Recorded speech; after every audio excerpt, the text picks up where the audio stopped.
1 billion में 16 ग्राम CH3OH तथा 90 ग्राम H2O उपस्थित है। H2O तथा CH3OH यानी मेथिल अल्कोहल के मोल प्रभाव की गणना कीजिए। तो आप क्या करोगे, सबसे पहले क्या करोगे, दोनों का द्रव्यमान दे रखा है, W दे रखा है ना, तो आप क्या करोगे, इसके बाद में दोनों का अणुभार निकालोगे। तो पहले आप इस क्वेश्चन को सॉल्व करना शुरू करिए। जो वैल्यू दिया है उसको आप पहले लिखिए। क्या दिया है बताओ, W दिया है, यानी WB कह सकते हो, या आप ऐसे लिखो कि CH3OH का WB ये कितना दिया है, 16 ग्राम दिया है। कितना दिया है, 16 ग्राम दिया है। इसी प्रकार से क्या दिया है, देखो H2O का WA यानी भार H2O का दिया है, कितना दिया है, कितना दिया भैया, 90 ग्राम। 90 ग्राम। कितना दिया है, 90 ग्राम दिया है। ठीक है, अब आप दोनों का पहले अणुभार निकाल लीजिए। तो CH3OH का अणुभार यानी Mb कितना होगा, देखो कार्बन कितना है, 1, तो इसका होता है 12, हाइड्रोजन 3 और 1 4, तो 4 को 1 से मल्टीप्लाई करोगे क्योंकि हाइड्रोजन का परमाणु भार कितना होता है, 1। ऑक्सीजन कितना है, 1 यानी 16। ऑक्सीजन का कितना होगा, 16, तो हो जाएगा 12 प्लस 4 और प्लस 16, कितना हो गया, 32। कितना हो गया, 32। ऐसे आप H2O का भी अणुभार निकाल लोगे। क्या निकालोगे, H2O का भी अणुभार निकालोगे। तो H2O का Na निकाल लो, और H2O का 2 हाइड्रोजन है, हाइड्रोजन का परमाणु द्रव्यमान होता है 1, प्लस ऑक्सीजन का 16, तो 2 कम 2 प्लस 16 कितना हो गया, 18। यानी H2O का अणुभार कितना होगा, 18। अब आप क्या निकालोगे, दोनों के मोल निकालोगे, मेथिल अल्कोहल के मोल निकाल लो, जल के मोल निकाल लो। तो क्या लिखोगे, H2O के मोल को लिखते हैं N से, और किसका निकाले हैं, विलय यानी B का।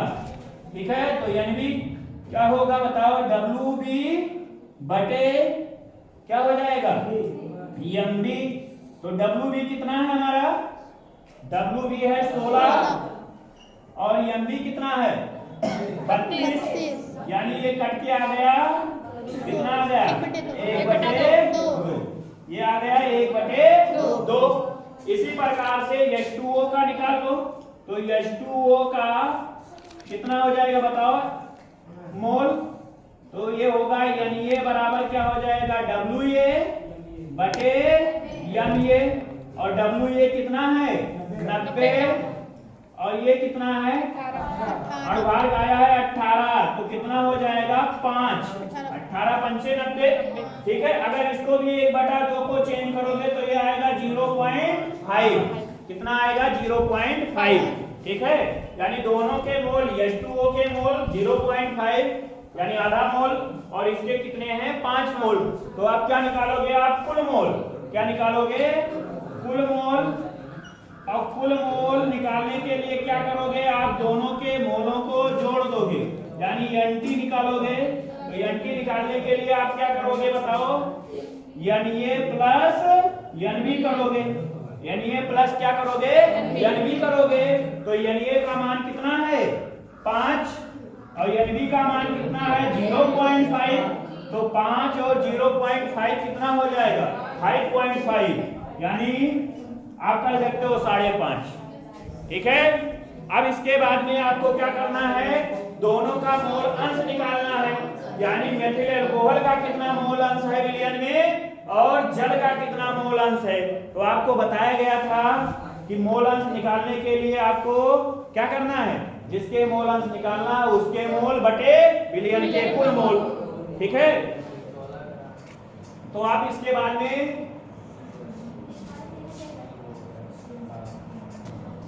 अब इसके बाद में हम क्या करेंगे, दोनों का मोल अंश निकालेंगे।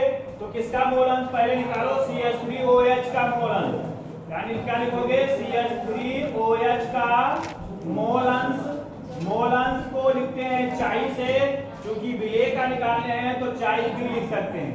तो चाई भी क्या होगा, Nb बटे Nb, कितना आया है?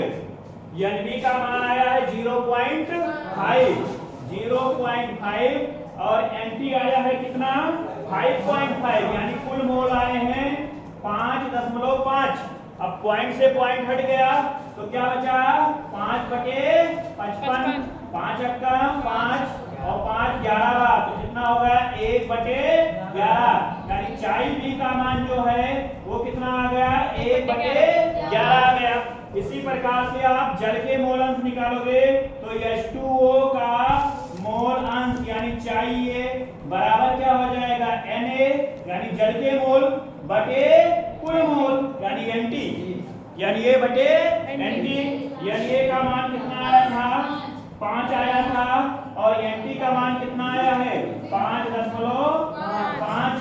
अब ऐसा करो, ऊपर एक 0 बढ़ा दो और नीचे क्या लिख दो? 55 पॉइंट हटा के, ठीक है?